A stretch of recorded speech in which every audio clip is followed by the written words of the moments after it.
She lived in an 8x10 garden shed for 7 years, washing dishes at night and studying by candlelight, all to give her twin daughters an education. 25 years later, they returned with a surprise that would change countless lives. Olivia Reynolds had once been a promising medical student with a bright future ahead of her. She and her husband Robert, a construction worker, had been saving for their first real home while eagerly awaiting the birth of their twins. They had modest dreams, a small yard perhaps, a room where their children could play, and eventually, Olivia's medical degree hanging proudly on the wall. But life doesn't always follow our carefully laid plans. Sometimes, it takes unexpected turns that test the very limits of human endurance. Spring in Chicago, 2000. The city was shaking off the chill of winter, and 26-year-old Olivia Reynolds couldn't contain her excitement as she arranged tiny yellow ducks on the shelf of what would soon be a nursery. At 6 months pregnant with twins, her rounded belly made it difficult to reach the back of the shelf, but she was determined to create the perfect space for her babies. "I think they'll be girls," she told Robert as he walked in after his shift at the construction site. His work clothes were dusty, but his smile was bright as he placed his hands gently on her stomach. "As long as they're healthy," he replied, the same answer he always gave. "And as long as they're as smart as their mother."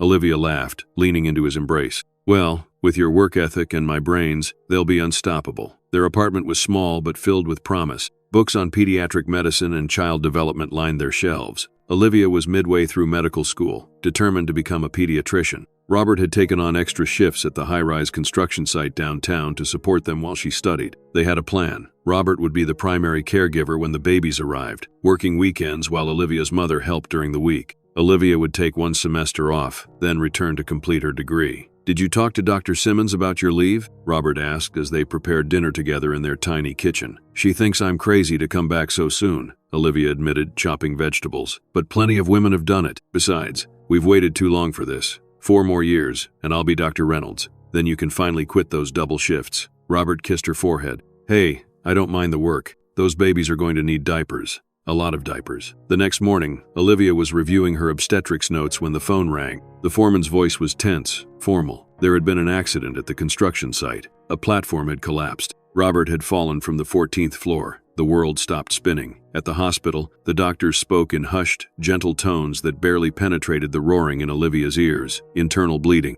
multiple fractures. They had done everything possible. She was allowed to see him, to say goodbye, his body broken beyond recognition, before he was gone forever. The twins kicked inside her as she sat motionless in the hospital waiting room, a cruel reminder that life continued even when it felt impossible. The funeral passed in a blur of faces and voices. Robert's parents, stern and proper, stood rigidly across from her at the graveside. "If you had been content with a normal job instead of pushing him to support your fancy education, he wouldn't have been working so hard," her mother-in-law hissed during the reception. "He would still be alive." Olivia couldn't even find the words to defend herself against such cruelty. The truth was, in her darkest moments, she had thought the same thing. The medical bills arrived next. Emergency services, surgical attempts to save him, the funeral costs. Robert's life insurance policy, it turned out, had lapsed just 3 weeks earlier. He had meant to renew it, had even mentioned it to Olivia, but between extra shifts and preparing for the babies, it had slipped through the cracks. When Olivia approached her in-laws for help,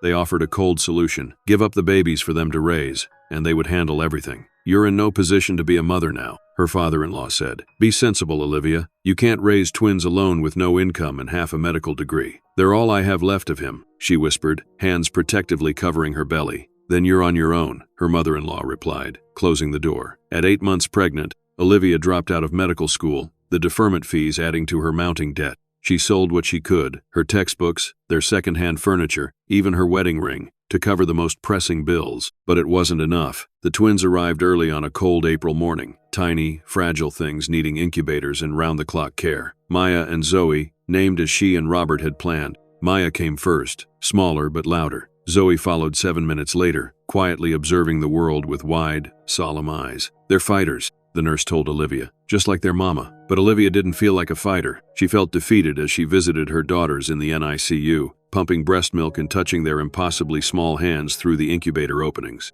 The hospital social worker gently suggested she apply for assistance programs, which she did, swallowing her pride. When the twins were finally strong enough to go home, Olivia returned to an apartment with an eviction notice on the door. The landlord had been patient, but his patience had limits. She had 30 days. Job hunting with newborn twins proved nearly impossible. Childcare costs would consume any entry-level salary she might earn. Without her degree, Medical offices wouldn't hire her for anything beyond reception work. She applied everywhere: stores, restaurants, offices, carrying the twins in a double stroller to interviews, which usually ended the moment managers saw the babies. "I can work any shift," she would say desperately. "I can arrange childcare."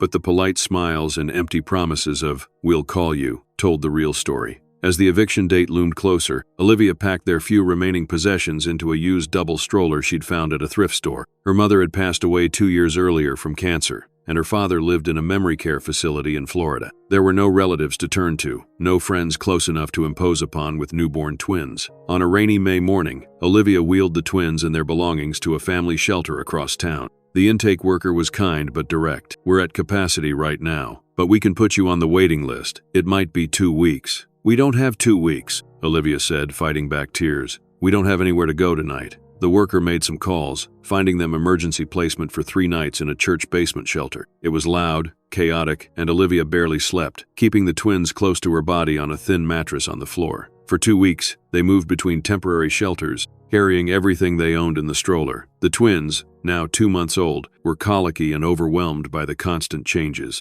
Olivia was running on empty, surviving on donated food and determination. It was during a desperate walk through Westside Park that Olivia spotted the abandoned shed behind an overgrown community garden. It was small, perhaps 8 by 10 feet, with a slanted roof and broken windows, but it had walls. It had a door. It offered shelter. Looking over her shoulder, Olivia pushed through the tangled garden to examine it more closely. The padlock on the door was rusty and broke easily when she hit it with a rock. Inside, garden tools hung on peeling walls, and the wooden floor was partially rotted in one corner, but it was empty, forgotten. That night, instead of returning to the shelter, Olivia brought the twins to the shed. She cleared the spider webs and swept the dirt floor with an old broom she found inside. Using cardboard from a nearby dumpster, she covered the broken windows. She changed the babies on a clean blanket spread across an upturned wheelbarrow, singing softly to keep them from crying. "This is just temporary," she whispered, though she had no plan beyond surviving another day, just until Mommy figures things out. Over the next week, Olivia scavenged materials to make the shed more livable. She found discarded plastic sheeting behind a hardware store to patch the leaky roof. An abandoned milk crate became a makeshift table. She fashioned a bed from flattened cardboard boxes and the twins' baby blankets. Water came from a spigot in the garden.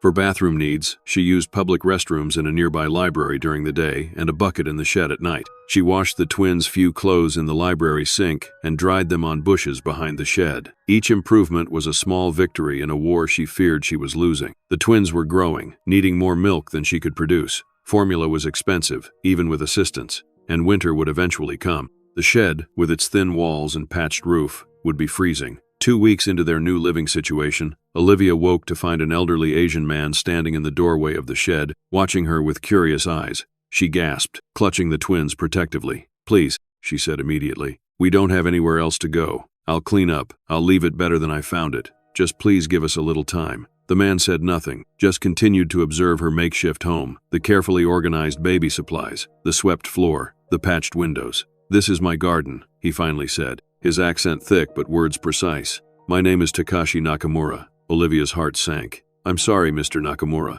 We'll leave right away." He held up a weathered hand. No, I did not say leave." He looked at the sleeping twins.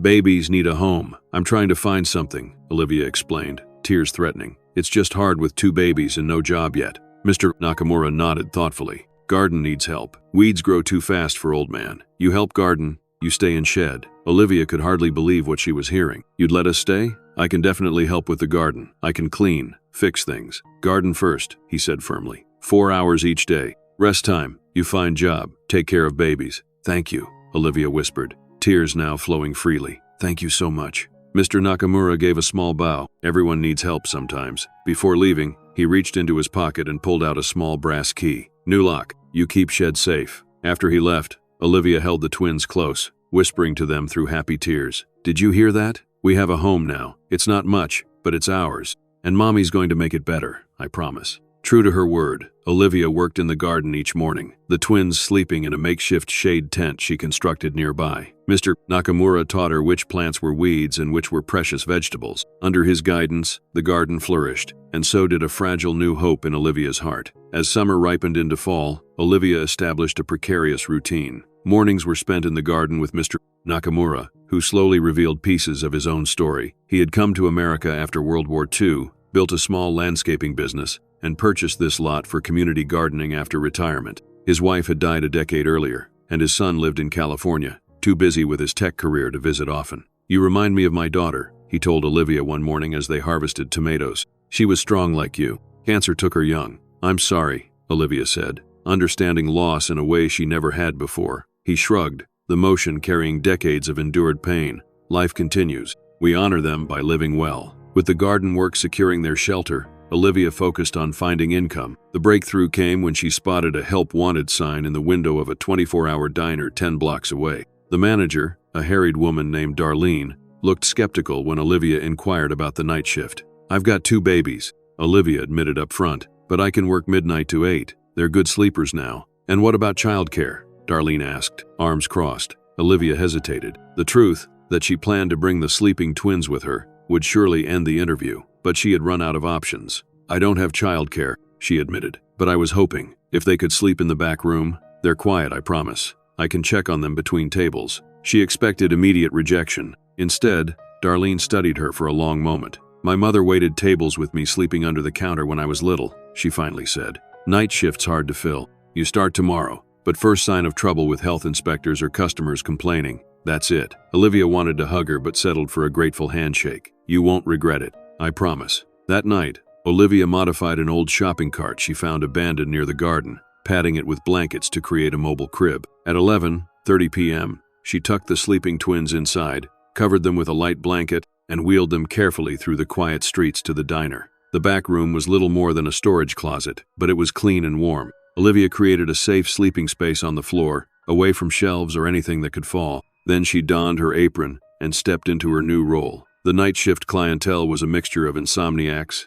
taxi drivers, hospital workers, and occasionally, the intoxicated. Olivia learned to pour coffee with one hand while balancing plates on her forearm. She memorized orders and developed a sixth sense for when the twins might wake. Every hour, she slipped into the back room to check on them, sometimes feeding or changing them before returning to her tables. Tips were modest but added up. Her first paycheck felt like a fortune, though it barely covered formula and diapers. Still, it was income, the first step toward stability. As the twins reached 6 months, Olivia noticed their alertness, their curiosity about the world. Despite their circumstances, she was determined they would have mental stimulation and early education. She began collecting discarded materials from recyclables, cardboard, clean plastic containers, bottle caps, and creating simple toys and learning games. She made flashcards from food boxes, teaching the girls colors and shapes. She sang educational songs she remembered from her own childhood and narrated everything she did, building their vocabulary. At night in the shed, she showed them picture books rescued from library discard bins, pointing out animals and letters. "A is for apple," she would say, pointing to the faded illustration. "B is for butterfly." The shed itself was slowly transforming. Olivia had patched the walls with salvaged wood and lined the inside with cardboard and newspaper for insulation. She'd created a small rocket stove from tin cans and bricks for heat, venting it carefully through a metal pipe in the wall. A plastic tarp now covered the roof, stopping the persistent leaks. She'd even managed to find a discarded futon mattress, which she thoroughly cleaned and placed on wooden pallets to keep it off the ground. As winter approached, however, Olivia worried. Chicago winters were brutal, and despite her improvements, the shed would be dangerously cold. She worked extra shifts at the diner, saving every penny for a small space heater and the electricity to run it. Mr. Nakamura, observing her preparations, appeared one morning with his son, a serious-looking man in an expensive coat who regarded Olivia with obvious disapproval. "My father tells me you are living here," he said bluntly. Olivia's heart sank. "Yes, your father has been very kind to let us stay in exchange for garden work. This is not a residence," he replied, looking around the shed with distaste. "It's unsafe, especially for children." "Akiro," Mr. Nakamura interjected sharply. "This is my garden, my decision, and your liability if something happens," his son countered. "Father, be reasonable. There are social services for situations like this." Olivia felt sick. She knew what social services could mean, possibly losing custody of her daughters while she struggled to find approved housing she couldn't afford. "Please," she said quietly, "we're managing. The girls are healthy, they're developing normally. I'm working, saving money." Mr. Nakamura spoke rapidly to his son in Japanese, his usually calm demeanor clearly agitated. After a heated exchange, Akiro sighed heavily. "My father is stubborn," he said. "He insists you stay. But I want to be clear. If anything happens to those children, I will hold you personally responsible. After he left, Mr. Nakamura apologized. My son worries. Lawyers always worry. He's right to be concerned, Olivia admitted. This isn't ideal for children. Life is not ideal, the old man replied simply. We make it better where we can. He handed her a small electric space heater. For winter, be careful with fire. That winter proved to be one of Chicago's coldest in decades. The space heater helped, but Olivia still padded the shed with every insulating material she could find. On the worst nights, when temperatures dropped below zero, they couldn't stay in the shed. Instead, Olivia would take the twins to the 24-hour library until closing time, then to her shift at the diner, where Darlene would sometimes let them sleep in the booth farthest from the door until morning. It was during one of these bitter, cold nights at the library that Olivia met Harriet Washington, a retired librarian who still volunteered during evening hours. She noticed Olivia reading picture books to the twins, observing her animated expressions and the educational games she played with them. You're quite good with them, Harriet commented, sitting down at their table. Most parents just plop their kids in front of the computers. Olivia smiled tiredly. I want them to love learning, books especially. Well, you're doing something right. Their attention span is remarkable for their age. Harriet introduced herself, and over the following weeks, she began saving special books for the twins and offering Olivia tips on early childhood education. What Olivia didn't realize was that Harriet had also noticed the same family arriving each evening with a cart full of possessions, staying until closing, then disappearing into the night. She noticed the slight staleness to their clothes, the careful rationing of snacks, the way Olivia washed the twins in the public restroom. One evening, as closing time approached and a blizzard raged outside, Harriet approached their table. I live 2 blocks away, she said casually. My guest room is small, but it has a double bed. You're welcome to stay tonight. This weather's not fit for anyone to be out. Olivia hesitated. Pride warred with practical necessity. The wind howled outside the windows, and the thought of wheeling the twins through snowdrifts to the diner made her decision. Just for tonight, she agreed. Thank you. Harriet's apartment was warm and filled with books, just as Olivia had imagined a librarian's home would be. The guest room was tiny but clean, with faded floral wallpaper and a patchwork quilt on the bed. After settling the twins, Olivia joined Harriet for tea in the kitchen. You don't have stable housing, do you? Harriet asked directly but kindly. Olivia stared into her teacup. No, but we're managing. Where are you staying, if you don't mind my asking? After a long pause, Olivia told her about the shed, Mr. Nakamura, the diner job. She expected judgment or a lecture, but Harriet just listened, occasionally asking practical questions. And what's your long-term plan? She finally asked. Save enough for an apartment deposit. Maybe get my CNA certification. It's shorter than finishing my medical degree. Something to provide a better income. Harriet nodded thoughtfully. Education is never wasted. And those girls of yours, they're bright. I can see it already. During that blizzard week, Olivia and the twins stayed with Harriet, forming a friendship that would prove vital. Harriet, childless herself but with a teacher's heart, began collecting early learning materials for the twins. She showed Olivia how to create lesson plans appropriate for their development and offered to watch them occasionally when Olivia needed to handle matters that weren't suitable for babies. You remind me of my younger sister, Harriet told her. She was a single mother too, worked herself to the bone to give her son opportunities. He's a doctor now. By spring, the twins were crawling and babbling, right on schedule despite their unconventional life. Olivia continued her night shifts at the diner while working in the garden during the day. The shed, now equipped with salvaged shelves and carefully organized baby supplies, felt as close to a home as their circumstances allowed. But the constant work and stress were taking a toll. Olivia had lost weight she couldn't afford to lose. She caught every cold the twins brought home, each lasting longer than it should. One June morning, while weeding Mr. Nakamura's tomato plants, the world suddenly tilted sideways. She heard him calling her name as darkness closed in. She woke in a hospital bed, an IV in her arm and Harriet sitting beside her, holding her hand. The twins? Olivia asked immediately, trying to sit up. Are fine, Harriet assured her. They're with Mr. Nakamura and his daughter-in-law. Don't worry. The doctor diagnosed exhaustion, anemia, and malnutrition. You're running on empty, he told her bluntly. Your body can't sustain this pace without proper nutrition and rest. I don't have a choice, Olivia replied. Then you need to make one, he said, before your daughters lose their mother too. During her 3-day hospital stay, Olivia had time to think, really think. Beyond day-to-day survival, the twins were growing, would need more than she could provide in their current situation. She needed a better job, which meant more education. When Harriet visited, Olivia shared her realization. I need to go back to school. Harriet didn't look surprised. I thought you might come to that conclusion. Any ideas how? I still have my acceptance to the nursing program at City College. I never formally withdrew, just took an unofficial leave. If I could somehow manage even part-time classes, childcare would be the biggest hurdle, Harriet mused. Not to mention tuition. I qualified for scholarships before, Olivia said. Maybe some are still available. As for childcare, I don't know. The diner at night, classes during the day. When would I see the twins? When would I sleep? One step at a time, Harriet advised. Start by checking if your scholarships are still valid. Upon discharge, Olivia was surprised to find Mr. Nakamura and Akiro waiting alongside Harriet. The twins, now 1 year old, babbled excitedly from their stroller. We have discussed your situation, Mr. Nakamura said formally. Olivia tensed, expecting the worst, that they could no longer stay in the shed. My son has concerns about your living conditions, he continued. As do I, after your collapse. I understand, Olivia said, heart sinking. We'll find somewhere else. That is not what I said, Mr.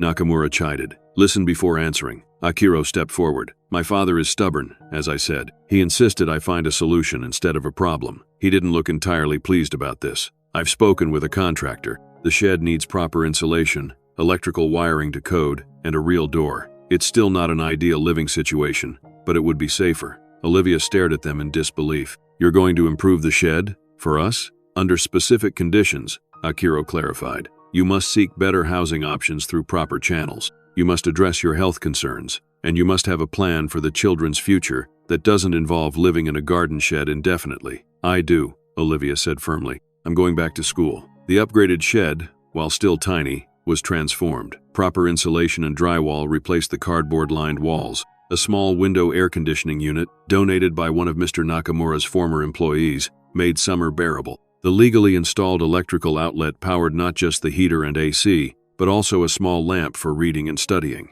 Akiro's contractor friend had been creative with the limited space, building a platform bed that Olivia slept on, with the twins' mattress sliding underneath during the day to create floor space. A fold-down table attached to the wall served as a dining area and desk. The roof no longer leaked, and the new steel door locked securely. It's still a shed, Akiro reminded her when the work was completed, but at least it meets minimal safety standards. To Olivia, it felt like a palace. With their living situation stabilized, Olivia focused on education, both the twins and her own. A visit to the college confirmed that her academic scholarship could be partially reinstated if she maintained excellent grades. The nursing program offered evening classes, which would allow her to keep her night job at the diner. The childcare puzzle was solved through an unlikely alliance. Harriet volunteered to watch the twins 2 evenings a week during Olivia's classes. For a third evening, Mr. Nakamura's daughter-in-law Yuki, who had softened toward Olivia after her husband's intervention, offered to help. The remaining class would be an online course Olivia could complete during the twins' nap time. That September, as the twins turned 18 months old, Olivia entered the nursing program. She attended orientation wearing a carefully thrifted outfit, her second-hand textbooks purchased with money she'd been saving all summer. Her classmates were mostly younger, living with parents or partners, complaining about workloads that seemed luxuriously light to Olivia. Her schedule was punishing. Mornings were devoted to the twins, educational activities, walks to the park, visits to the library for story time. Afternoons were for studying while they napped, followed by dinner preparation and getting the girls ready for whoever was watching them that evening. 3 nights a week, she attended classes from 6-9 p.m., then went directly to her diner shift until 6 a.m. She would return to the shed, sleep for 3 hours while Mr. Nakamura watched the girls in the garden, then start the cycle again. The 4th night, she worked her diner shift while studying during slow periods. The 5th night was fully devoted to the twins, though she often fell asleep alongside them, textbooks open on her lap. You can't maintain this pace, Harriet warned when she noticed Olivia nodding off during their weekly Sunday dinner at her apartment, a tradition that provided Olivia and the twins with at least one proper home-cooked meal a week. Just until I finish the program, Olivia insisted. 2 years, then I'll be a registered nurse. The starting salary is 3 times what I make at the diner. If you don't collapse again first, Harriet muttered. Despite the grueling schedule, Olivia thrived academically. The material came easily to her, much of it familiar from her previous medical studies. Her practical experience as a mother gave her an edge in pediatric care discussions. Professors noted her exceptional work, though they sometimes had to wake her when she dozed off during lectures. The twins, meanwhile, were developing into bright, curious toddlers. Their vocabulary expanded rapidly, partly due to Olivia's constant narration of everything around them, and partly from Harriet's structured learning activities. By age 2, they could identify all their colors, count to 20, and recognized a surprising number of written words. They're quite advanced, Harriet noted one afternoon as Maya correctly identified animals in a picture book while Zoe arranged blocks by size order, especially considering their circumstances. "I don't want them limited by our situation," Olivia said, watching them with fierce pride. "They deserve every opportunity." "Have you thought about preschool? Head Start has excellent programs." Olivia sighed. "I've looked into it. The nearest program has a 2-year waiting list unless you have priority status. Priority status typically went to children with documented special needs or those in the foster system. Olivia's daughters, despite their housing situation, didn't qualify for immediate placement. "That's ridiculous," Harriet huffed. "These girls would benefit tremendously from early structured education." "I know. I'm on every waiting list in the county. For now, I'll keep teaching them myself." As her first year of nursing school progressed, Olivia maintained her perfect GPA despite overwhelming fatigue. She lost track of how many papers were written between midnight and 5 a.m. at the diner counter, or how many flashcards she reviewed while the twins played at her feet. Sleep became a luxury she scarcely remembered. The twins turned 3, then 4. They outgrew clothes faster than Olivia could replace them. The shed, once spacious for a woman with infant twins, grew cramped for a mother with active preschoolers. They spent as much time as possible outdoors, in the garden, at the library, at free community events to counter the confines of their home. It was during a library story hour that Olivia first heard about the West Side STEM Academy, a specialized public elementary school for gifted children interested in science and mathematics. The librarian mentioned it was accepting applications for the upcoming fall kindergarten class. "It's quite selective," the librarian told the parents, "but they offer incredible opportunities, full science labs, advanced mathematics, coding classes starting in kindergarten." Olivia watched Maya and Zoe during the story hour. Maya was counting the bears in the story before the librarian announced the number. Zoe was studying the book's structure, asking about the author and illustrator. Both showed natural academic inclinations that Olivia recognized from her own childhood. That evening, she researched the STEM Academy online at the library. The school was indeed selective, requiring testing and interviews, but it was public, free for residents of the district, and its extended day program ran from 7 a.m. to 6 p.m., which would allow Olivia to pick up additional daytime hours at the diner or a clinical setting as her nursing program required. The application process proved challenging. It requested a permanent address, the garden shed wouldn't qualify, employment information, and previous educational records for the children. While the twins had received all their required vaccinations through free clinics, they had no formal preschool experience. "Use my address," Harriet offered when Olivia explained the dilemma. "I'm within the district boundaries." "That would be lying," Olivia hesitated. "That would be giving those brilliant girls a fighting chance," Harriet countered. "Besides, you're here 3 days a week for dinner and lessons. It's practically a second home." With Harriet's address on the application, the twins secured testing appointments. Olivia prepared them diligently, not by drilling academic content, but by explaining the testing environment and encouraging them to show what they knew without fear. On testing day, she dressed them in clean, second-hand dresses and carefully braided their hair. They looked like any other hopeful kindergartners, not children who lived in a garden shed. "Just do your best," she told them. "Whatever happens, Mommy is proud of you." 2 weeks later, Olivia received 2 acceptance letters. Both Maya and Zoe had tested in the 99th percentile across all measures. They were offered immediate placement for the fall semester, with Zoe flagged for the advanced mathematics track and Maya for the science focus. Olivia wept with joy when she read the letters, then panicked as reality set in. How would she manage school drop-off and pick-up with her schedule? The STEM Academy required parent involvement. How could she attend meetings and events? And most pressingly, what would happen if the school discovered their living situation? "One problem at a time," Harriet advised. "Let's start with logistics." Together, they mapped out a revised schedule. Olivia would drop the twins at the early morning program at 7 a.m. after her diner shift, then sleep for a few hours before her nursing classes or clinical rotations. Harriet would pick them up at 4 p.m. on days Olivia couldn't make it. The diner manager, impressed by Olivia's dedication over the years, agreed to a more flexible schedule to accommodate her changing needs. The twins' enrollment began smoothly. Their teachers were impressed by their academic preparation and social skills. Despite never attending preschool, they integrated well with their classmates. No one questioned their listed address, and Harriet made sure to attend the initial parent meetings alongside Olivia to reinforce the fabrication. The new schedule was even more demanding than before. Olivia now rushed from night shifts to school drop-off, then to her own classes or clinical work, then back to pick up the twins when possible. She studied during every free moment,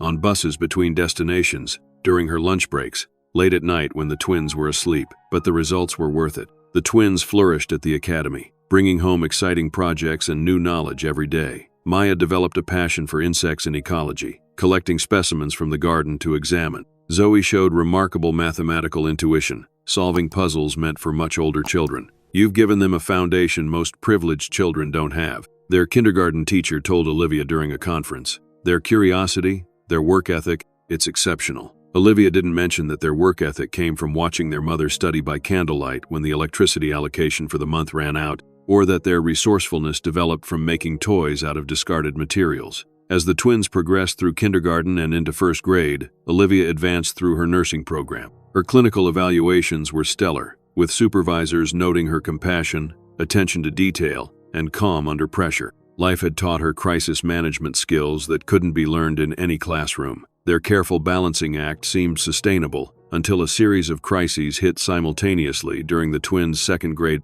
year. First, Mr. Nakamura suffered a severe stroke. He was hospitalized, then moved to a rehabilitation facility. Without his daily presence in the garden, Olivia worried about their housing situation. Akiro visited the garden occasionally, checking on its upkeep but saying little about the future. Then, Olivia's nursing program entered its most intensive phase, requiring full-time clinical rotations that made her night shift at the diner impossible to maintain. She had saved some money, but not enough to cover 3 months without income. The final blow came when a new family moved into the house adjacent to the garden. The mother, watching from her kitchen window, noticed the comings and goings from the shed. One afternoon, she approached Olivia as she was helping the twins with homework at the small outdoor table Mr. Nakamura had built for them. "Do you live in that shed?" she asked bluntly, eyeing their setup with obvious concern. "We help maintain the garden," Olivia answered evasively. The woman frowned. "I've seen lights in there at night, and the children go in and out. You're living in there, aren't you?" Olivia said nothing, which was confirmation enough. 2 days later, a woman in a crisp blazer appeared at the shed door just as Olivia was preparing the twins for bed. She introduced herself as Denise Williams from Child Protective Services. "We received a report about children living in inadequate housing," she explained, her expression professionally neutral as she surveyed the shed. "I need to conduct an assessment." Olivia felt the ground shift beneath her feet. This was the moment she had feared for years, when the precarious structure of their lives might collapse entirely. "The girls are healthy and doing well in school," she said quickly, inviting Denise inside. "I know this isn't ideal, but we're managing. I'm just a few months from finishing my nursing degree." Denise took careful notes as she examined the shed. She noted the cleanliness, the organized school materials, the small shelf of books. She asked to see the girls' health records, school reports, and Olivia's student identification. "How long have you been living here?" she asked. "Almost 7 years, Olivia admitted. "Since the twins were 2 months old." Denise's eyebrows rose. 7 years in this shed? "It's been improved," Olivia pointed out. "There's proper insulation now, electrical wiring to code. It's small, but it's safe." "Mrs. Reynolds," "Ms." Olivia corrected automatically. "My husband died before the twins were born." Something in Denise's expression shifted slightly. "Ms. Reynolds, while I can see you're doing your best under difficult circumstances, this living situation does not meet minimum housing standards for children. I'll need to file my report and discuss options with my supervisor." "What kind of options?" Olivia asked, her throat tight with fear. "That depends. There might be emergency housing assistance available. There are also temporary placement options while more permanent housing is secured." "Temporary placement? You mean foster care?" Panic edged Olivia's voice. "Please, you can't separate us. The girls are thriving despite everything. They're top of their class at the STEM Academy. We've been through so much together." Denise hesitated, then closed her notebook. "Look, I'm going to be straight with you because I can see how much you care. Cases like yours are complicated. You're clearly an attentive mother doing everything possible for your children. But this," she gestured around the shed, "will be hard to justify to my supervisor. The regulations are clear about minimum square footage, separate sleeping areas, proper facilities." Olivia sank onto the edge of the bed, the twins watching wide-eyed from their homework table. "What can I do? I'm so close to finishing my degree. 3 more months of clinical rotations, then I'll be able to get a nursing position. We can get a proper apartment then." 3 months is a long time in the system," Denise said gently, "and there's still the gap between graduation and securing employment." That night, after the twins were asleep, Olivia sat outside the shed under the stars, facing the hardest decision of her life. Perhaps the girls would be better off in temporary foster care, with regular meals, proper bedrooms, stability. They could continue at the STEM Academy while Olivia completed her degree and secured housing. It would be a matter of months, not years. The thought of separation was unbearable, but was she being selfish? Was her determination to keep them together actually holding them back? As dawn broke, Olivia began packing the twins' few precious possessions, their favorite books, the handmade dolls Harriet had sewn for them, their academic certificates from school. Their entire lives fit into 2 small backpacks. She would explain everything to them after school, prepare them for what was coming. When Denise returned that afternoon, Olivia had the backpacks ready by the door. The twins were at school, which was deliberate. Olivia couldn't bear to see their faces when she explained what would happen. "I've been thinking about what you said," Olivia began, her voice hollow. "Maybe temporary placement is best while I finish my degree. They deserve better than this." Denise looked surprised, then studied Olivia's devastated expression and the small backpacks by the door. She sighed heavily. "Before we discuss that option, there's something I should tell you," she said, setting down her briefcase. "When I was 16, my mother lost our apartment. We lived in her car for 3 months before a school counselor found out. I was placed in foster care while my mother tried to get back on her feet." Olivia looked up, confused by this personal revelation. "My mother was doing her best, just like you," Denise continued. "But once I entered the system, it took 2 years before we were reunited, even though the initial plan was temporary. The system moves slowly, and circumstances change. Why are you telling me this? Because I see a mother who has created stability against impossible odds. Those girls are healthy, educated, and clearly loved. Breaking that bond, even temporarily, could do more harm than good." Denise opened her briefcase and pulled out several brochures. "There's a nonprofit organization called Second Chance Housing that specifically works with parents in education programs. They provide transitional housing and support services on the condition that you maintain your academic standing and the children remain in school." Olivia stared at the brochures, afraid to hope. "I've applied for housing assistance before. The waiting lists are years long. This program is different. It's privately funded and designed specifically for situations like yours, parents who are close to completing education that will lift their families out of poverty. I've already spoken with the director. They have an opening in a 2-bedroom unit near the medical center where you're doing your clinical rotations." "What's the catch?" Olivia asked, still suspicious of sudden good fortune after years of struggle. "No catch. Strict requirements. You must maintain your GPA, attend financial literacy workshops, and participate in community meetings. The twins continue their education without interruption. Rent is subsidized based on your income, which I understand is limited during your clinical phase. The program lasts up to 1 year, by which time you should be established in your nursing career." Olivia's hands trembled as she read through the materials. "Why would they accept us? There must be many families in need." Denise smiled slightly. "Your case is compelling. 7 years in a shed while maintaining perfect grades in nursing school and raising academically gifted children. The director was impressed by your determination. Plus, I may have advocated strongly on your behalf. Why would you do that? You don't know us." "I know enough," Denise replied. "Sometimes, the system needs to recognize when a family is working against impossible odds and offer a hand up instead of tearing them apart." 2 weeks later, Olivia and the twins moved into their transitional apartment. After 7 years in the Aiksten shed, the modest 2-bedroom unit felt palatial. The twins explored in wonder, marveling at having their own bedroom, a bathtub, a refrigerator. Simple things most families took for granted were miraculous to them. "Is this really ours, Mommy?" Maya asked, spinning in the middle of the living room. "For now," Olivia replied cautiously, still afraid to fully trust their change in fortune, "while Mommy finishes school." That first night, the twins insisted on sleeping together despite having separate beds. After years in the shed, the apartment felt too vast, too empty. Olivia understood. She left her bedroom door open, finding the sudden privacy disorienting after years of communal living in a single room. The Second Chance program provided more than housing. It offered childcare during Olivia's clinical hours, tutoring for the twins, and a supportive community of other families working towards self-sufficiency. For the first time, Olivia met other single parents with similar struggles, different in circumstance but unified in their determination to create better lives through education. With stable housing and support services, Olivia excelled in her final clinical rotations. The twins continued to thrive at the STEM Academy, now able to invite friends for playdates and participate in after-school activities. Their lives expanded in ways that had been impossible in the shed. Before graduation,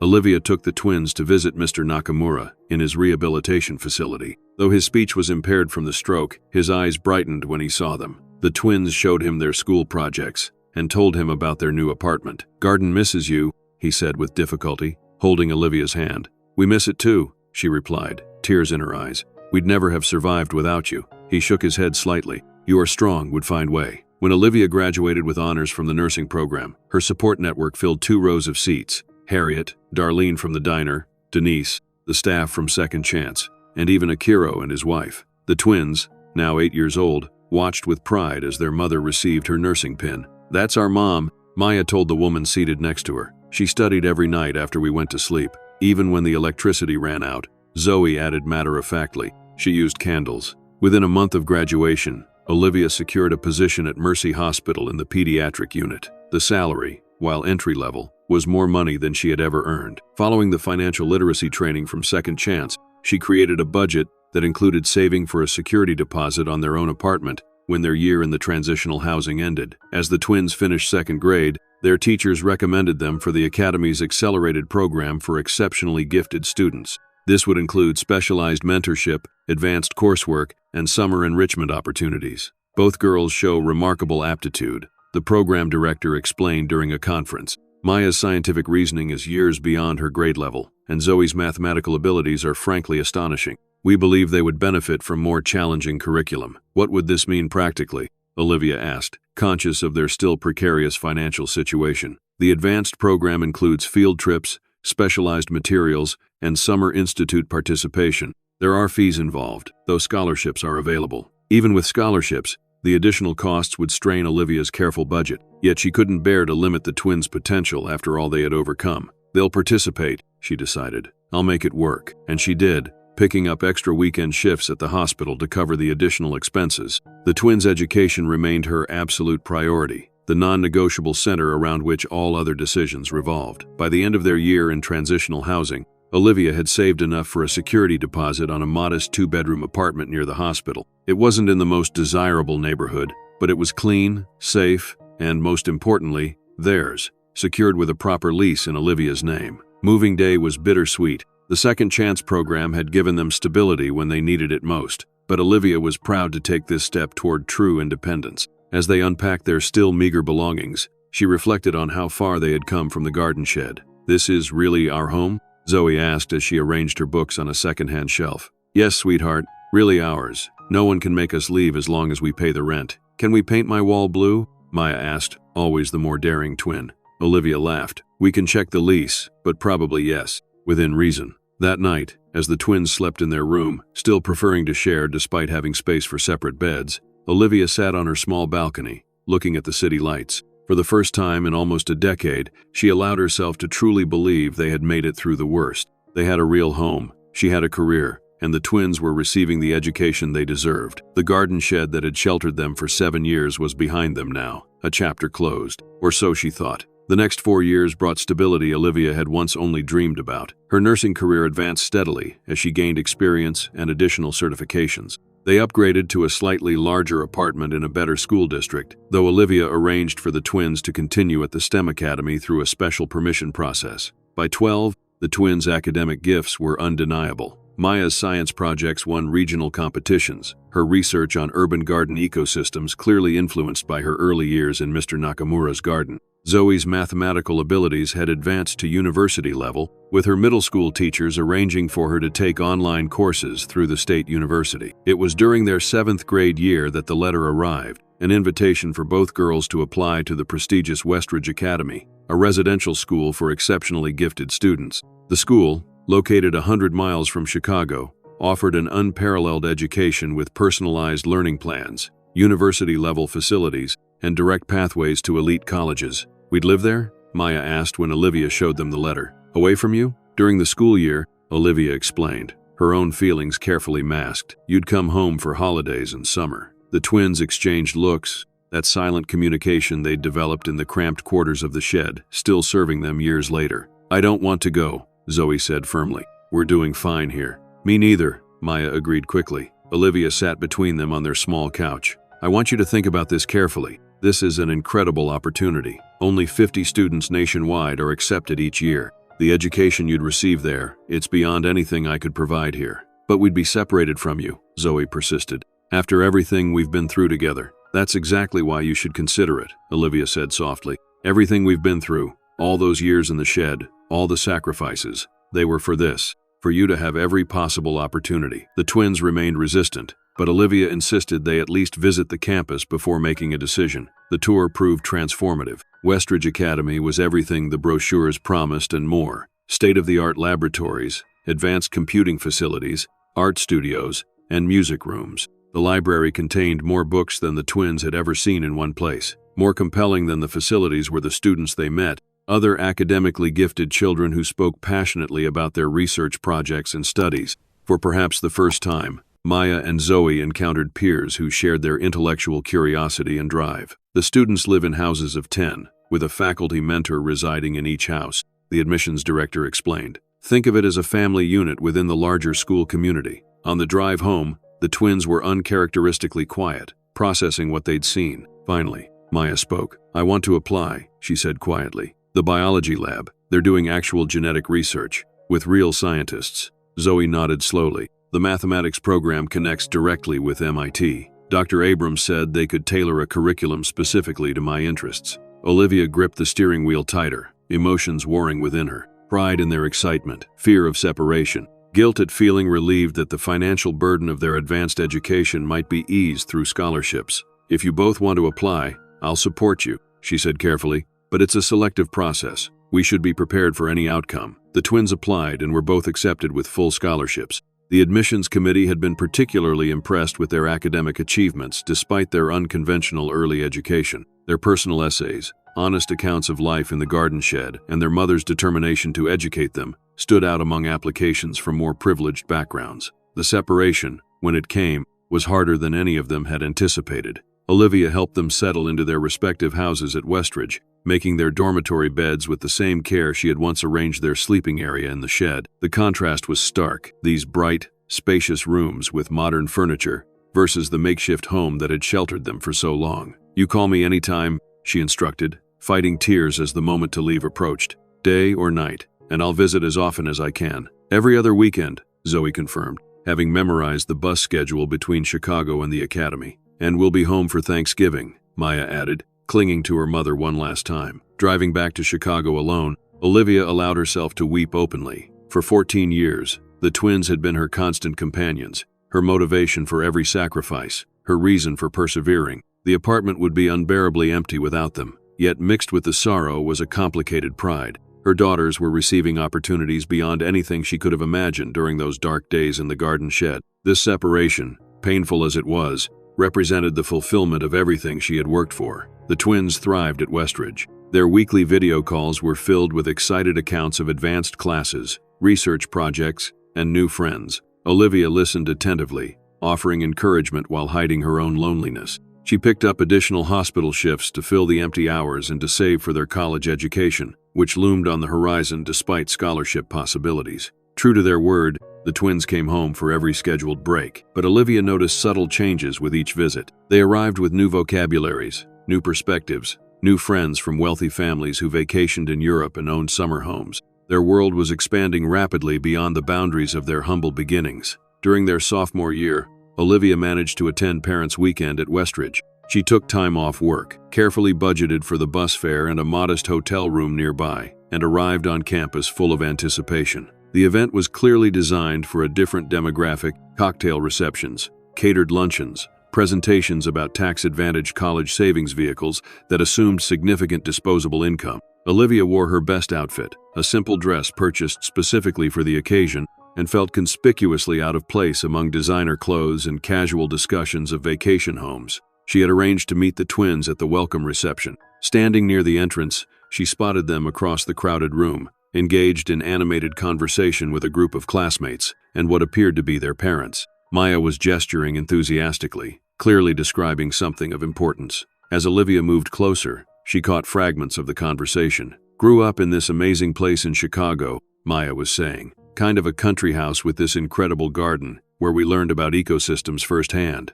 Olivia froze, the description so at odds with their actual childhood that for a moment she wondered if Maya was speaking about someone else. "Sounds lovely," replied an elegant woman in expensive-looking clothes. "Was it in the suburbs?" "Sort of," Maya hedged. "Very green, lots of space to explore. That's why I got interested in botany so early." Zoe noticed Olivia first, her expression shifting rapidly. "Mom," she called, breaking away from the group. "You made it!" The reunion was warm but tinged with an unspoken tension. Later, in the privacy of Maya's dormitory room, Olivia questioned the description she'd overheard. A country house with a garden? Is that how you remember the shed? She asked, trying to keep her tone neutral. Maya flushed. I wasn't lying exactly. There was a garden. We did have space to explore. But why not just tell the truth? I've never been ashamed of what we went through. Without that shed, we wouldn't have survived. The twins exchanged uncomfortable glances. It's not that we're ashamed, Zoe explained carefully. It's just complicated. People here come from such different backgrounds.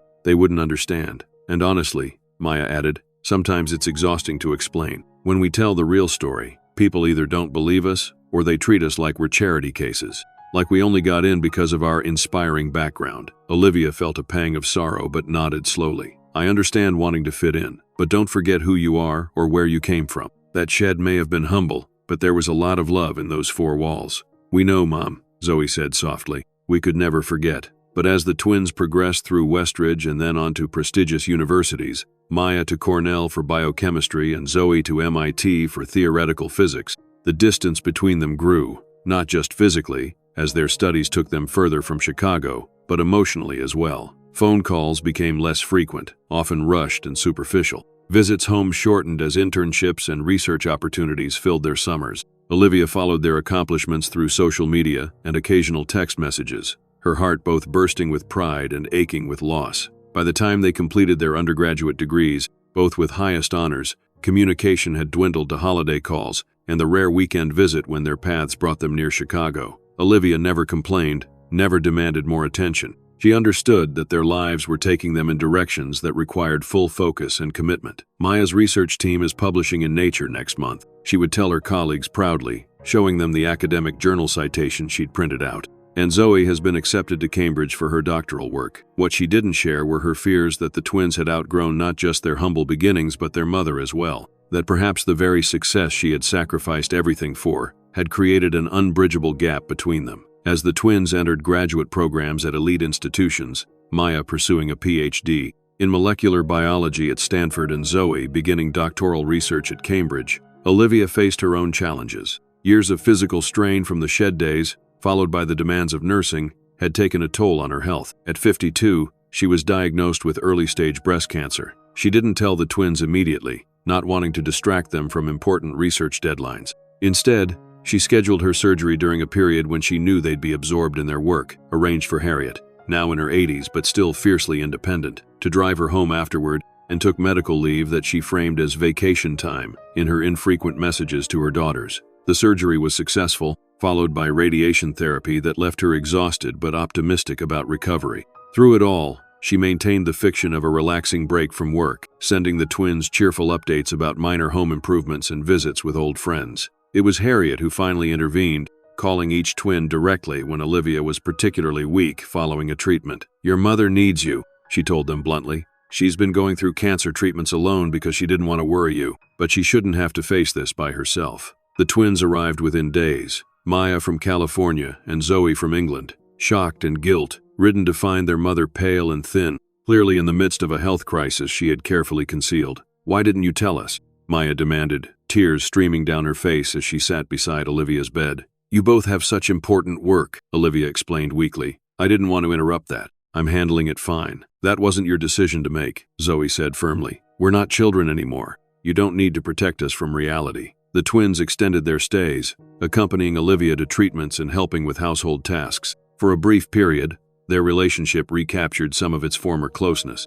They shared stories from their academic lives, brought Olivia up to date on their research, and reminisced about earlier times, even the shed years, which they could now discuss with a mixture of humor and wonder at their mother's resourcefulness. But academic commitments eventually called them back. Though they arranged for grocery delivery services and hired a part-time caregiver to check on Olivia between treatments, the physical distance resumed, along with the emotional gap that had been growing for years. As Olivia recovered, she was forced to reduce her hours at the hospital. The physical demands of nursing became increasingly difficult, and by 55, she reluctantly accepted early retirement on medical grounds. The reduction in income meant downsizing to a smaller apartment and careful budgeting, but she had always been resourceful with limited means. The twins, meanwhile, were building impressive careers. Maya's research on cellular regeneration attracted significant funding and attention in scientific journals. Zoe's work in theoretical physics led to consulting roles with technology companies developing quantum computing applications. Both traveled internationally for conferences and research collaborations, their lives expanding far beyond the garden shed where they had spent their early years. Communication dwindled further. Birthdays and holidays brought perfunctory calls, and occasional text messages shared brief updates. Olivia followed their professional achievements through academic publications and social media, her pride untarnished by the growing distance between them. "They're busy changing the world," she would tell Harriet during their weekly dinners. "That's what we wanted for them." "But do they know what it cost you?" Harriet would counter, still fiercely protective of her friend. Olivia would simply smile. "They don't need that burden. Knowing is different from understanding. Anyway, how could they truly understand unless they'd lived my life?" In truth, there was a part of Olivia that believed the twins had indeed forgotten, or chosen to forget, the reality of their early years. The reframing she had overheard at Westridge, the country house with a garden, seemed to have become their preferred narrative, a more palatable history to share with colleagues and friends in their new worlds. She didn't blame them. Who would want to explain that they had spent 7 formative years in an 8x10 shed without plumbing, that their mother had washed dishes all night and studied by candlelight while they slept on a mattress under a table, that they had worn secondhand clothes and eaten discounted food and never had a proper birthday party until they were 8 years old? If reimagining that history made their present lives easier, Olivia could accept that. After all, everything she had done, every sacrifice, every hardship endured, had been to give them the freedom to become whoever they wanted to be, unburdened by the limitations that had defined her own life. So when a full year passed without a visit home, Olivia simply sent cheerful updates and congratulations on their latest achievements. When Maya called to say she couldn't make it for Christmas, Olivia assured her it was fine. She understood completely. When Zoe's birthday gift arrived 2 weeks late with an apologetic note about grant deadlines, Olivia called to thank her effusively, making no mention of the delay. She had built her life around giving her daughters wings. She could hardly complain when they soared too high and far to return to the nest. Then, in early spring of 2025, 25 years after those first desperate days in the garden shed, an unexpected letter arrived at Olivia's modest apartment. Not an email or a text message, but an actual envelope with a handwritten address in Zoe's precise script. Inside was an elegant invitation card requesting Olivia's presence at an important event in Chicago 2 weeks later. Both twins had signed it, adding a personal note. "Mom, we know it's short notice, but it would mean everything to have you there. We'll explain everything when we see you. All our love, Maya and Zoe." Olivia read the invitation repeatedly, puzzled by its formality and vagueness. The twins rarely returned to Chicago these days, both building their careers in distant cities. What could be important enough to bring them both home? And why the mysterious phrasing? She called each of them, but both went straight to voicemail. Their text responses were equally cryptic. "Can't wait to see you. Everything will make sense soon. Just please come." For 2 weeks, Olivia alternated between excitement and anxiety. She spent a significant portion of her limited budget on a new outfit for the occasion, wanting to look her best for whatever this mysterious event might be. She had her hair styled for the first time in years, and even splurged on a manicure, something she had never prioritized during the lean years.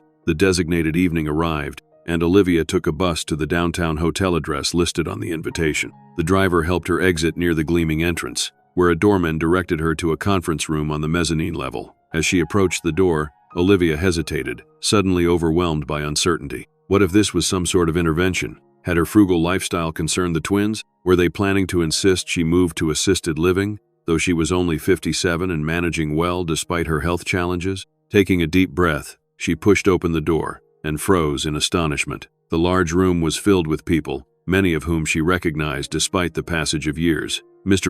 Nakamura's son Akiro and his wife Yuki, now in their 70s. Harriet's daughter, whom Olivia had met only a few times when she visited from Denver. Denise Williams from Child Protective Services, now retired with silver hair. Darlene from the diner, older but still with the same no-nonsense expression. Teachers from the STEM Academy, even the contractor who had improved the shed all those years ago. And at the center of it all, Maya and Zoe, now 35-year-old women at the height of their professional powers, rushing forward to embrace their mother. "What is all this?" Olivia asked, bewildered by the gathering. "It's a reunion," Maya explained, leading her toward the front of the room where comfortable chairs had been arranged. "And a thank you," Zoe added, "to everyone who helped us along the way." Olivia noticed a professional video crew in the corner of the room, cameras trained on her reaction. Before she could question this, an elegant woman approached with a warm smile. "Ms. Reynolds, I'm Dr. Eleanor Chen, director of the Phillips Foundation. Your daughters have been working with us on a very special project. Tonight is just the beginning of what we hope to share with you."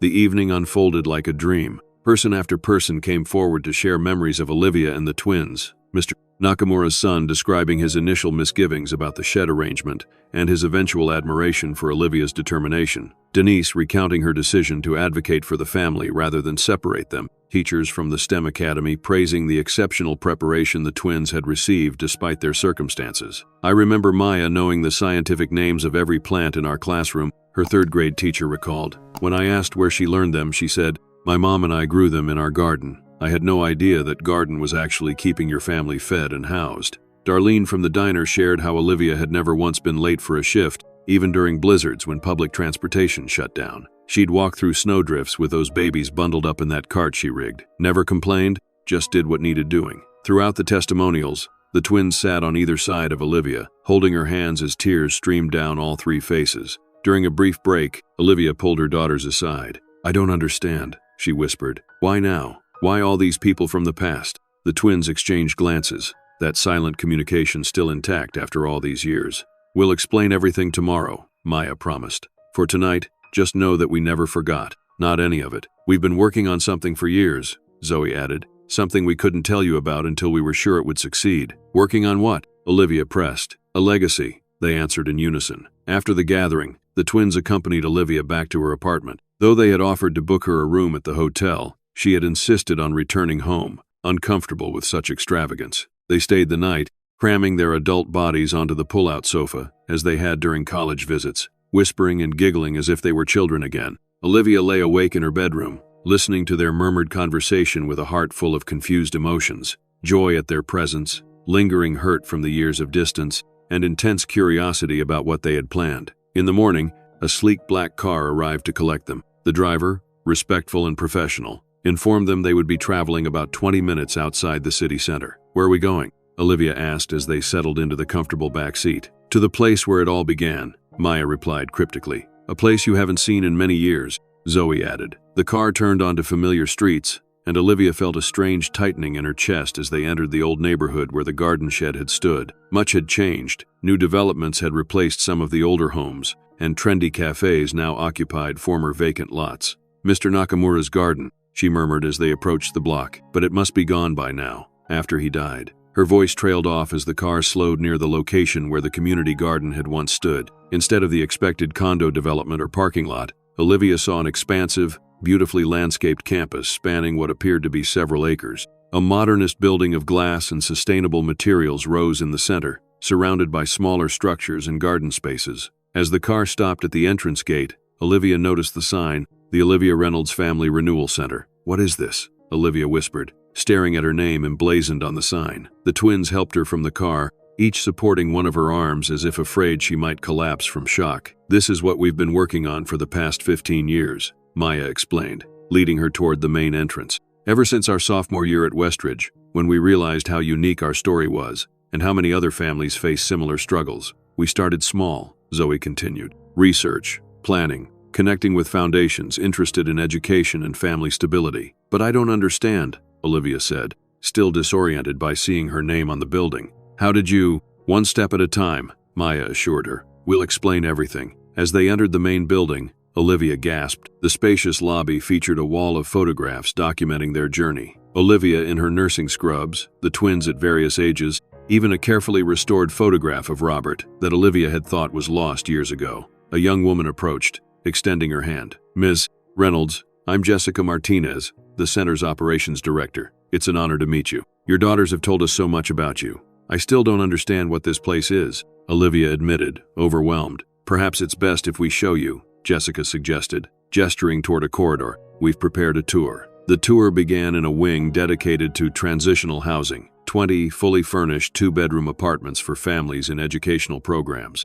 Each unit featured modern amenities, study spaces, and child-friendly designs. "Currently, we have 18 families in residence," Jessica explained. "Each parent is enrolled in degree or certification programs while maintaining stable care for their children. We provide wraparound services including childcare, tutoring, and career guidance." They continued to an education center where children of various ages worked with tutors or engaged in educational activities. A computer lab offered state-of-the-art technology, while a library rivaled those of well-funded schools. All children residing at the center remain enrolled in their regular schools, Jessica noted, but here they receive additional support tailored to their specific needs and interests. We found that children in housing transition often fall behind academically. Our goal is to ensure that temporary housing challenges don't derail educational progress. Olivia listened in amazement, understanding the implications but still struggling to connect this impressive facility to her daughter's mysterious project. The tour continued through healthcare facilities offering basic medical services,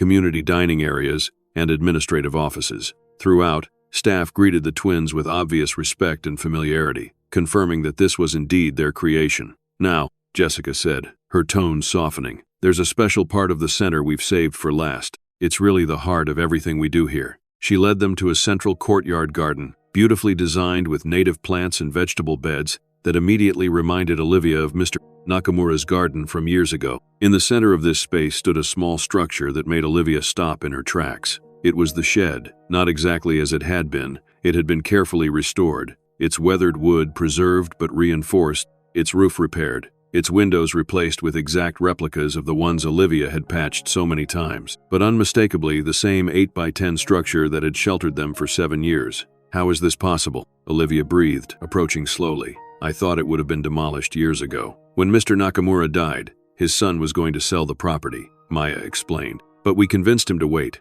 We were only in college then, with no money, but we had a vision. We promised to buy the land eventually," Zoe continued. "He thought we were crazy, 2 college students planning to purchase valuable urban property, but he agreed to lease it to the foundation we were establishing until we could raise the funds." "You've been planning this since college?" Olivia asked, stunned. "All those years when I thought you were just focused on your careers." "We were building this," Maya confirmed. "Every patent Zoe filed, every research grant I secured, a percentage went into the foundation fund. We lived like graduate students for 15 years, Zoe admitted with a small smile, even after we could afford better. Every extra dollar went here. Olivia approached the shed, touching its familiar walls with trembling fingers. "May I?" Jessica nodded, unlocking the door with a small key that looked remarkably like the one Mr. Nakamura had given Olivia all those years ago. Stepping inside, Olivia gasped. The interior had been meticulously recreated to match her careful arrangements from those years. The platform bed with space underneath for the twins' mattress,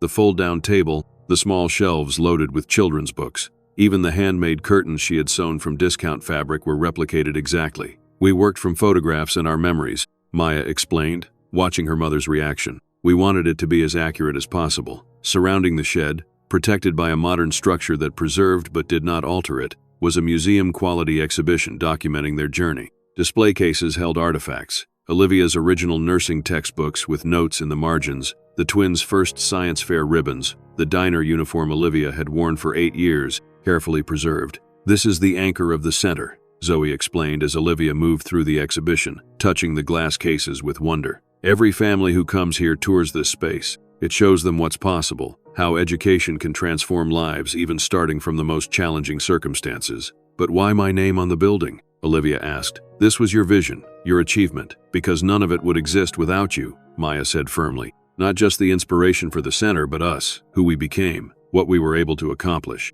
Every opportunity we've had came from your sacrifice. We distanced ourselves," Zoe admitted, voice breaking slightly. "Not because we were ashamed or had forgotten, but because we were afraid." "Afraid of what?" Olivia asked. "Afraid of failing," Maya explained. "Of raising your hopes for this project and then not being able to deliver. We couldn't bear the thought of disappointing you after everything you'd done. So we focused on our careers, building credentials and connections that would eventually make this possible," Zoe continued. "And yes, we should have visited more, called more. That distance was the greatest regret of our lives. But we never stopped working toward this," Maya finished. "Every day, in everything we did, we were trying to create something worthy of your sacrifice." Olivia stood speechless, overwhelmed by the revelation that the years she had interpreted as growing apart had actually been dedicated to this incredible legacy. Jessica discreetly stepped away, leaving the family alone in the exhibition space. Olivia moved slowly through the displays, recognizing pieces of their history carefully preserved and contextualized.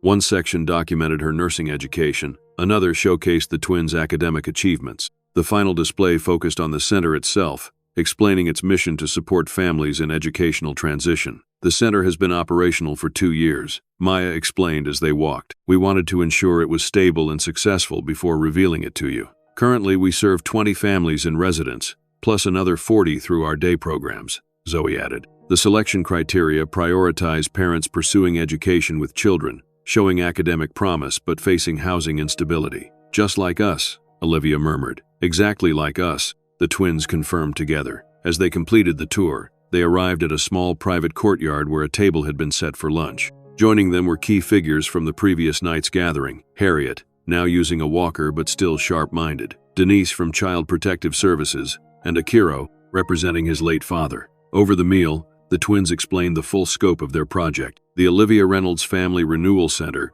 was now endowed with a sustainable funding model, combining foundation support, corporate partnerships, and income from patents the twins had developed through their research. We've established selection criteria that identify families with the greatest potential for educational success, Maya explained. Not just the children's academic abilities, but also the parents' commitment to their own education and career development. The housing program lasts up to 2 years, Zoe continued, long enough for most parents to complete associate degrees or professional certifications. We've already had 6 families graduate to independent living with careers that can support their children's educational needs. And the success rate? Denise asked, the social worker in her still focused on measurable outcomes.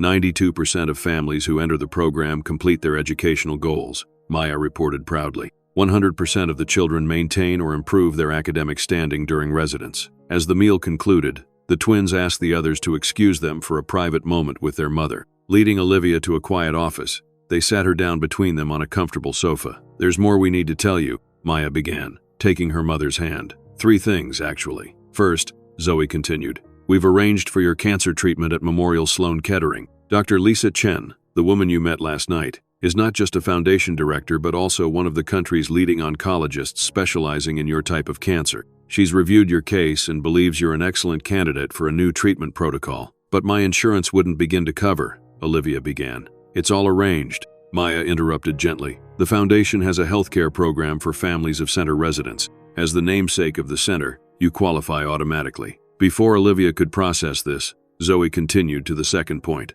We've established a residence for you here on the campus. It's a private apartment in the staff wing, with a garden view. You would have independence but also community, and access to the center's facilities. And healthcare on site, Maya added. You could retire properly, without financial concerns. Olivia shook her head, overwhelmed. This is too much. You've both done so much already. There's one more thing, Zoe said, glancing at her sister. Perhaps the most important. Maya reached for a laptop on the nearby desk and opened it to reveal a video player. For the past 3 years, we've been working with a documentary filmmaker to tell our story, from the shed to this center. It's called From Shed to Sanctuary. All those interviews last night were part of it, Zoe explained, gathering perspectives from people who were part of our journey. The film has been selected for several major festivals, Maya continued. It premieres next month at Tribeca. But more importantly, Zoe added, it will be used as an educational and advocacy tool for policy changes, supporting families in educational transition. Your story, our story, could help change how society responds to situations like ours. Olivia sat in silence, tears streaming down her face, unable to form words adequate to respond to these revelations. We know it's a lot to take in, Maya said softly, and we'll understand if you need time to consider the residence offer, Zoe added. But the cancer treatment is non-negotiable. We've already scheduled the initial consultation. Olivia finally found her voice. All these years I thought you were distancing yourselves from our past, from me. I heard Maya describe the shed as a country house once, and I assumed you were embarrassed. The twins exchanged guilty glances. There were times we did that, Maya admitted. In college especially, when it seemed easier than explaining the whole complicated truth. But as we got older, we began sharing the real story, Zoe explained. With colleagues who could help us build this place, with foundations who could fund it, with filmmakers who could document it. Our shame wasn't about where we came from, Maya said earnestly. It was about not visiting enough, not calling enough, while we were building this. We were so afraid of getting your hopes up before we were sure it would succeed. Olivia reached out, drawing both daughters into her embrace. I have never been more proud in my entire life, not just of what you've built, but of who you've become. As they held each other, years of misunderstanding and distance dissolved in the recognition of a deeper truth. The twins had never forgotten or rejected their past. Instead, they had transformed it into a legacy that would help countless families facing the same struggles they had overcome. The following week passed in a whirlwind of activity. Olivia began her treatment consultations at Memorial Sloan Kettering, where the prognosis was more optimistic than her previous doctors had indicated. The new protocol offered significant promise for not just remission but potential cure of her early-stage cancer. She also spent time exploring the center more thoroughly, meeting resident families and observing the programs in action. Each day revealed new aspects of the twins' careful planning, how the educational support was structured to accommodate parents' varying schedules, how the communal spaces fostered community, while private apartments preserved dignity and independence, how every detail reflected lessons learned from their own experience. The resident families, initially shy around the center's namesake, gradually opened up to Olivia. Many were single mothers, though there were also fathers and two-parent families facing temporary hardship. All were pursuing education, nursing programs, teacher certification, technical training, college degrees, while supporting academically promising children. "Your daughters tell your story during orientation," one mother confided as she prepared for evening classes. "At first I didn't believe it, that they lived in a shed and now they're famous scientists. But seeing that shed in the courtyard, hearing the details, it gave me hope when I really needed it." Olivia spent hours in the exhibition surrounding the shed, absorbing the careful documentation of their journey. The twins had collected newspaper clippings about Robert's accident, Olivia's nursing school graduation announcement, academic awards the twins had received. They had created timelines showing their educational progression alongside Olivia's career development, illustrating how education had transformed their opportunities. Most moving was a section dedicated to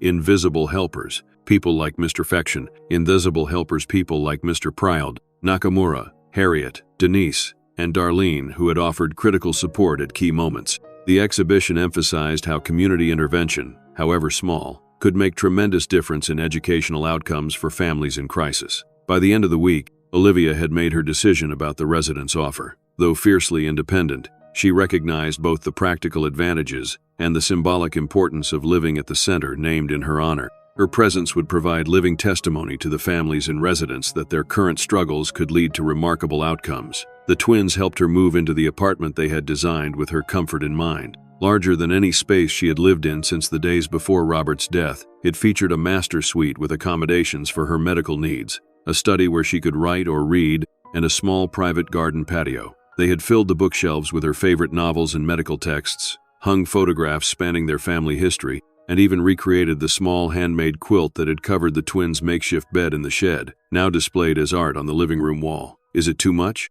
Zoe asked anxiously as they showed her the space. "We wanted it to feel like home but not overwhelm you." "It's perfect," Olivia assured them, touching the quilt with reverent fingers. "How did you remember this?" "I thought it was lost during one of our moves. We had it recreated from photographs," Maya explained. "The original was falling apart when we left the shed." "We remember everything, Mom," Zoe said softly. "Every sacrifice, every lesson, every moment you created stability in the midst of chaos." As Olivia settled into her new home and treatment routine, the twins prepared for the documentary premiere. Though initially hesitant to participate in such public exposure of their past, Olivia gradually embraced the potential impact their story might have on policy and perception. "The filmmaker wants to include recent footage," Maya explained during dinner in Olivia's new apartment. "Your reaction to seeing the center, meeting the families. Would you be comfortable with that?" "If it helps other families, yes," Olivia decided, "though I can't imagine anyone wanting to watch a film about us." "Actually," Zoe said, exchanging glances with her sister, "pre-festival interest has been significant. Several streaming platforms are already negotiating distribution rights. Apparently, people find our story compelling," Maya added with a small smile. "Rags to riches stories have always been popular," Olivia remarked. "Though we were never really in rags, just a very small shed." The twins laughed, relieved that their mother could now find humor in what had once been desperate circumstances. The documentary filming concluded with interviews of Olivia interacting with current resident families. She found herself naturally falling into a mentorship role, offering practical advice to parents struggling to balance education and childcare, sharing techniques she had developed for creating educational moments in everyday activities. One afternoon, while demonstrating how to create learning games from household items to a group of resident mothers, Olivia noticed two young twin girls watching intently from the doorway. About 7 years old, with matching braids and serious expressions, they reminded her forcefully of Maya and Zoe at that age. "Hello there," she called, beckoning them in. "Would you like to join us?" The girls approached shyly, one slightly behind the other. "Are you really the lady who lived in the shed?" the bolder twin asked. "I am," Olivia confirmed. "With my daughters when they were about your age, and now they're scientists." the second twin said with wonder. And they built this whole place. They did, Olivia agreed, because education changed what was possible for them. The girl's mother, a nursing student named Tamika, joined them. Sorry if they're bothering you, Ms. Reynolds. They've been fascinated by your story since we arrived. Not bothering at all, Olivia assured her. What are your names? I'm Jasmine, the first twin replied. And that's Jade. We're in second grade. Do you like school? Olivia asked. I like science, Jasmine declared. I want to study plants like your daughter. I like math, Jade added more quietly. But it's hard sometimes. My daughters found those subjects difficult too occasionally, Olivia told them. That's why they work so hard. Nothing worth doing is ever easy. The following day, Olivia found a handmade card slipped under her apartment door. On the front, in careful childish printing, were the words, "Thank you." Inside, a simple message. "Thank you for showing our mommy it's possible." From Jasmine and Jade. Olivia placed the card on her mantle, next to photographs of Maya and Zoe at similar ages. The parallel was undeniable and deeply moving. Another set of twins whose futures might be transformed by their mother's determination and the educational support provided at just the right moment. As the documentary premiere approached, Olivia's treatment progressed favorably. The state-of-the-art protocol was less debilitating than her previous treatment, allowing her to maintain energy for her increasingly active role at the center. She began offering formal mentoring sessions for resident parents, sharing practical strategies for supporting children's education during housing transition. You've become our most valuable resource, Jessica told her during a staff meeting. The parents relate to you in ways they can't with professional counselors. You've lived their struggles. I never thought my experience would be useful this way, Olivia admitted. For so many years, I just wanted to put it behind us. That's what makes your story so powerful, Jessica explained. You didn't just survive. You created a foundation for extraordinary achievement. That's what every parent here is trying to do. The evening before they would travel to New York for the documentary premiere, the twins invited Olivia to join them for a private dinner in the center's community garden. They had arranged a table beside the preserved shed, lit by the same kind of candles Olivia had once used for studying when electricity had been scarce. A full circle moment, Maya explained as they seated their mother. Our last meal before stepping into a very public version of our story. The meal was simple but symbolic. Dishes Olivia had created during their shed years, elevated by professional preparation. Garden vegetables in honor of Mr. Nakamura. Pasta that reminded them of Darlene's sneaking leftovers from the diner. Bread pudding like Harriet used to make for Sunday dinners. As they ate, they reminisced about moments from those challenging years. The winter night they'd built a fort of blankets inside the shed during a blizzard. The summer evening they'd watched fireflies in the garden. The day the twins had brought home their first academic achievement certificates. I worried so much about what you were missing, Olivia confessed. Birthday parties, proper bedrooms, new clothes. I never realized what you were gaining. Resourcefulness, Maya said immediately. I can solve any research problem because nothing seems impossible after watching you create a life from nothing. Perspective, Zoe added. In Cambridge, my colleagues panic over trivial setbacks, but I know what real adversity looks like and how to push through it. Compassion, Maya continued. We understand struggle in ways many of our peers never will. It shapes how we see the world, how we approach our work. And determination, Zoe finished. Nothing has ever been as difficult as those years, which means nothing in our futures ever could be. After dinner, as twilight softened the garden, the three women walked arm in arm to the shed. Olivia stood in the doorway, looking at the meticulously recreated interior that had once been their entire world. It's strange, she said softly. It looks so small now, but back then, it felt like everything, because it kept us together, kept us safe.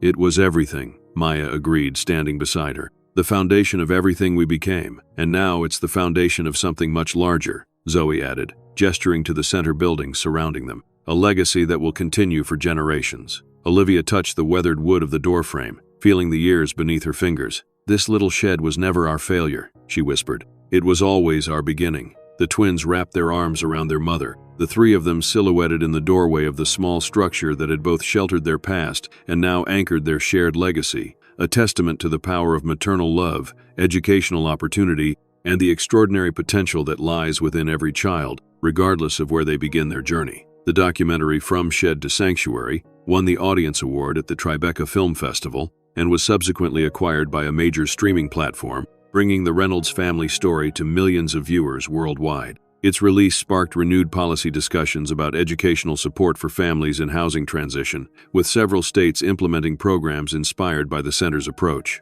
Olivia, now cancer-free following her successful treatment, divides her time between mentoring resident families at the center and speaking nationally about educational equity and the transformative power of maternal determination. The handmade card from Jasmine and Jade travels with her to every speaking engagement, a reminder of why sharing their story matters.